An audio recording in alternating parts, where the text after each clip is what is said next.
Good morning students. पिछले class में हम प्रयास कर रहे थे ये जानने का कि रैखिक समीकरण क्या होता है। आपको जैसा बताया गया कि आप 8वीं क्लास में पढ़े थे एक चर में रैखिक समीकरण, 9वीं क्लास में आप पढ़े थे दो चर में रैखिक समीकरण, और इस 10वीं क्लास में आपको सिखाया गया कि दो चर वाले रैखिक समीकरणों का युग्म।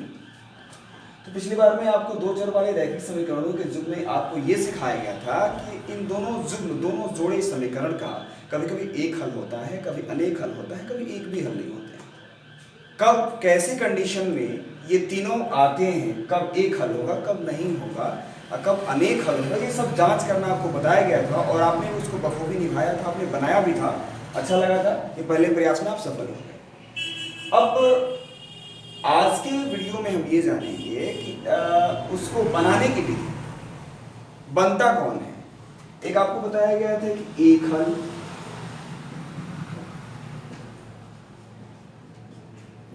अनेक हल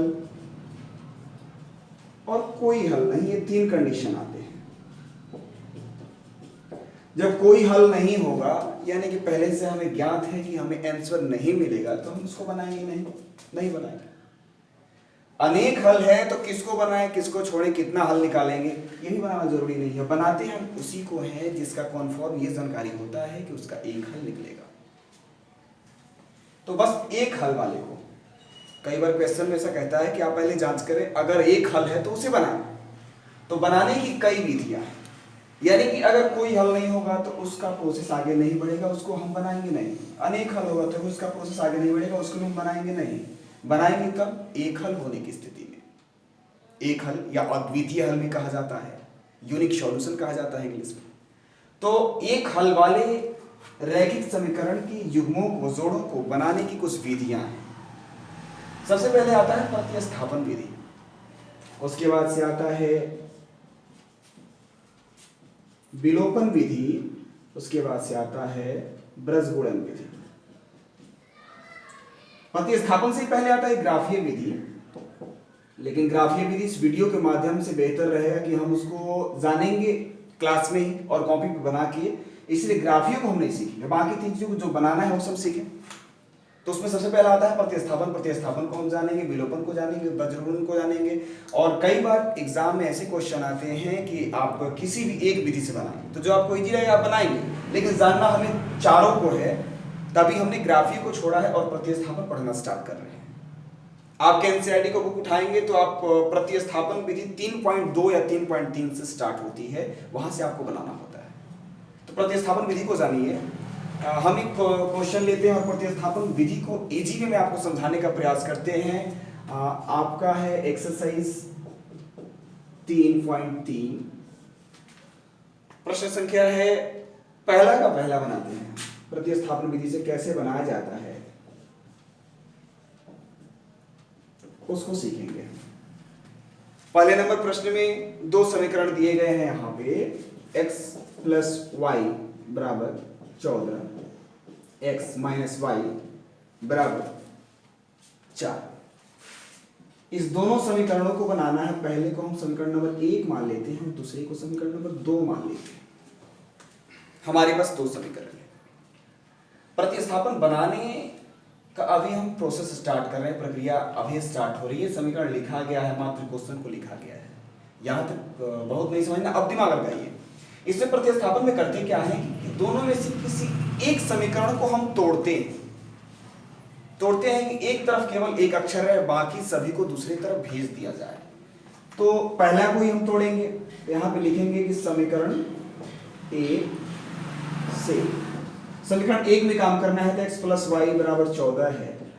आपको बताया गया कि इसमें करना क्या है कि एक तरफ मात्र एक अक्षर को रखना है, बाकी सबको दूसरी तरफ भेज देना है। जैसे हमने यहाँ पे x को रखा, इसके अलावा जितने भी अंक या अक्षर रहेंगे धीरे धीरे इसको इस साइड में हम ट्रांसफर करेंगे। यहाँ पे 14 है, जब y आएगा तो यहाँ पे आके -5 हो जाएगा, और इसको हम मान लेंगे समीकरण नंबर 3। एक था, दो था, एक को तोड़े, नया समीकरण मिला 3। इस समीकरण में बेनिफिट क्या हो रहा है कि x को y में बदलने की एक पावर मिल जा रही है।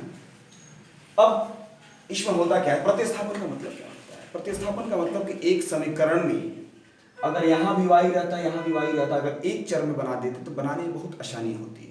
ये दो अक्षर हैं इसीलिए बनाने में परेशानी हो रही है। तो हम प्रयास करेंगे कि इस दोनों को एक अक्षर में चेंज कर दिया जाए। तो इस 3 का मान उठा करके आप 1 में रख दीजिए या 2 में रख दीजिए, लेकिन बेहतर रहेगा हम 2 में ही रखेंगे क्योंकि 1 को तोड़ेंगे हम। तो यहां पे लिखते हैं कि समीकरण नंबर 2 में 3 का मान रखने पर 2 नंबर में 3 का मान उठा के रखना है। तो सबसे पहले 2 नंबर को नोट कीजिए आप, x माइनस वाई बराबर 4 है, ये क्वेश्चन नंबर आपका 2 है। इसमें 3 का मान भरना है। 3 में क्या कह रहा है कि x बराबर 14 माइनस वाई, यानी कि x को हटाइए और 14 माइनस वाई को भरिए। तो इस x को हटाइए और 14 माइनस वाई को भर दीजिए। माइनस वाई था, माइनस वाई रह गया, बस x के जगह पे इसको हमने लिखा है, ये ध्यान दीजिएगा। आगे 4 का 4 हो गया। अब बहुत आसानी से आप इसको आगे बढ़ा सकते हैं, एक अक्षर है, यहाँ पे 14 है। आपको बताएगा कि जब इक्वेशन बनाना स्टार्ट करते हैं तो अंक वाले को हम प्रयास करते हैं कि एक साइड में आए। 4 है, 14 उधर प्लस में है तो आ जाएगा माइनस में, माइनस वाई दोनों को जोड़ेंगे हम, दोनों का साइन सेम है तो माइनस वाई हो जाएगा माइनस टू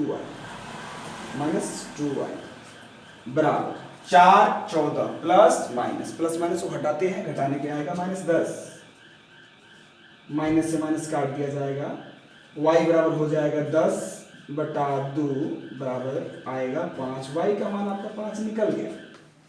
हमें एक x का मान निकालना है, एक y का मान निकालना है।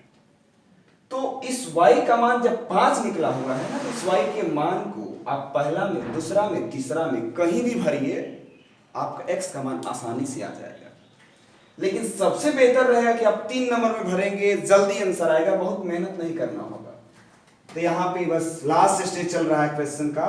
यहाँ पे लिखेंगे कि समीकरण नंबर 3 में, पहले बताया जा चुका है कि पहला, दूसरा, तीसरा कहीं भी रख सकते हैं आप, में y बराबर 5 रखने पर समीकरण नंबर 3 क्या है? x बराबर 14 minus y, equation number 3। x का x बराबर का बराबर 14 माइनस y का मान क्या रखना था हमें? 5। आंसर आ गया हमारा 9। ये आपका x का मान भी निकल गया। तो सबसे अंत में लिखते हैं कि अभिष्ट हल, यानी कि जो हमें चाहिए था वो हल मिल चुका है। अभिष्ट हल हो जाएगा x बराबर 9 और y बराबर हो जाएगा 5। ये आपका आंसर है। इसमें एक बार हम इसको दोहरा रहे हैं, बाकी इस वीडियो को रोक करके आप इसे नोट करेंगे।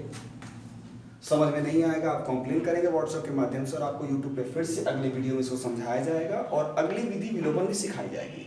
इससे बहुत हार्ड क्वेश्चन है, कहीं कहीं क्वेश्चन फंसेंगे। ये बहुत सिंपल वाला क्वेश्चन बताया गया आपको। अगर ये क्वेश्चन बन रहा है और इसके सहारे आपके बुक के क्वेश्चन अगर नहीं बन रहे हैं तो आपको मैं क्वेश्चन कुछ यहाँ पे दे दे रहा हूँ। एकदम प्रतिस्थापन विधि से बनाइए आप। पहला नंबर है ये, बन सकता है खूब अच्छे से।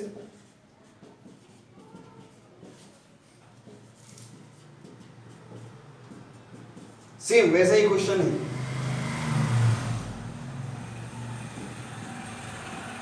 बुक का क्वेश्चन अगर नहीं बने तो इस क्वेश्चन को बनाइए, इसको देखिए, वीडियो को रोकिए, समझिए क्या करना है और बना के इसमें क्या कमियां रह गई हैं, क्या आपको समझ में नहीं आया है, वे व्हाट्सएप के माध्यम से टाइप करके मैसेज में हमें बताएं और फिर अगले वीडियो मिलते हैं। Thank you.